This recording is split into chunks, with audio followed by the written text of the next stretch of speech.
Buni qara. Mana sen so'ragan pul. Menday o'rtog'ing bor ekan, sen hech qachon xor bo'lmaysan. Ishini bitirgan. Pulni qayerdan oling? So'rama. Mashinani sotdim Farruh faqat. Onasini debsan mashinani sotib oldi. O'zi bor-ku. To'g'ri qildim. Bobur, xudo xolasa ishing yurishib ketsa, yangisini olib berasan o'zing. Kattalardan olib beraman o'rtoq. Faqat mashinani sotib bekor qilsam o'zingga kerak edi. O'zichi Bobur, mashinani tepib olib yaxshi ish qildim. Bilasan, men mashinani qanaqa tiniq toza haydashimni bilasan. 40 ming yurgandi.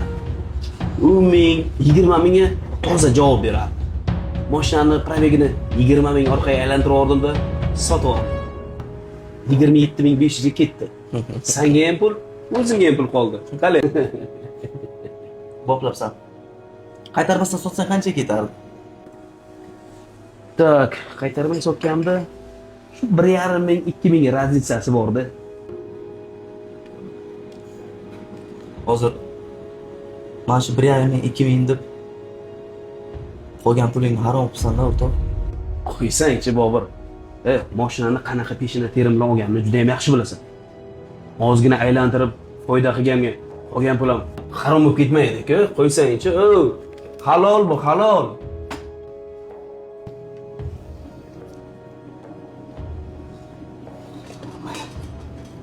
Mana qara. Mana bu mashina probegini qaytarmasdan sotadigan halol pokiza 25 ming puling. Mana bu esa zahar. Ya'ni mashinani probegini qaytarib 1,5 ming, 2 ming qilgan foyda. Harom.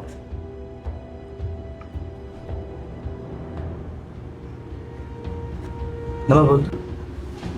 Zahar. Farruh. Men biznes ochib, halol pokiza pul ishlab, oilam, farzandlarimga yediraman. Sen ham bundan qolgan pulni oilang, farzandlaringga yedirmoqchimisan? Farzandlaringga harom yedirib bilasanmi? Men pulni qabul qila olmayman, uzr.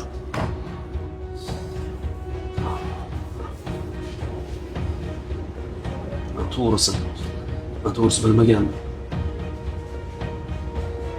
Mana harom luqma yedirmoqchi emasman farzandlarimga. Nima qilsak bo'ladi, Bobur?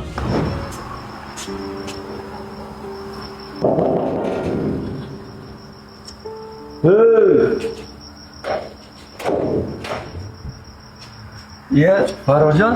Assalomu alaykum. Va alaykum assalom. Yaxshimisiz? Rahmat. Keling. Yo'q, akajon. Mashina yaxshimi? Zo'r, Xudoga shukr. Maza qilib yuribmiz.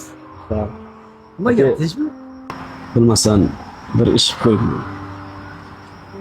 Mashinani probegi aslida 20 ming emas, 40 ming. Men 20 ming aylantirib sotgandim. Ozgina foyda qilaman deb to'g'ri sizdan olgan pulimni ham harom qo'yibman. Yaxshi ham o'rtog'im bor ekan, menga tushuntirib qo'ydi. Shunga siz yoningizga sizni roziligingizni olish uchun keldim. Plus mana turibdi, agar xohlasangiz mashinani qaytarib olaman. Mana shu pulni ichidan rozi bo'lganingizcha oling. Menga roziligingiz kerak. To'g'risi farzandlarimga harom yedira olmayman. Farruhjon, 20 ming nima, 40 ming nima? O'zimiz ham yurib qo'yaveramiz. Pulus kerak emas. Muhimi, xatoyingizni o'zingiz tushunib yetibsiz. Men roziman. Yo'q, amaki, unaqasi ketmaydi. Hozir sizni rozi qilmasam, mana meni o'ldiradi. Mana bu yerda 2,5 ming.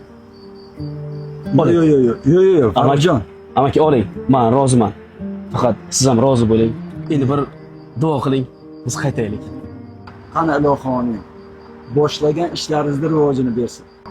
Sizni to'g'ri yo'lga boshlagan do'stingizdan ayirmasin. O'sha do'stingizga tarbiya bergan otasiga ming rahmat, sog' bo'lsin. Amin. Allohu akbar. Rahmat amaki. Rozi bo'ling. Rahmat.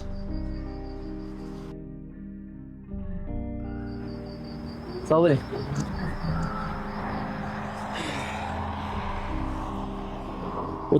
Shunaqangi Shunaqangi yengil bo'ldim o'rtoq. Rostdan halovat topdim. Halolda harovat bor deb shuni aytishadi o'rtoq. Rostdan qishda yengil bo'ldim o'rtoq. Hayotimda borliging uchun rahmat. Seni rostdan yaxshi ko'raman. Mana. Ha, haligi amaki dadangga rahmat aytib qo'ydilar. Amakingga yetkazib qo'y. Ha, Alloh rozi bo'lsin.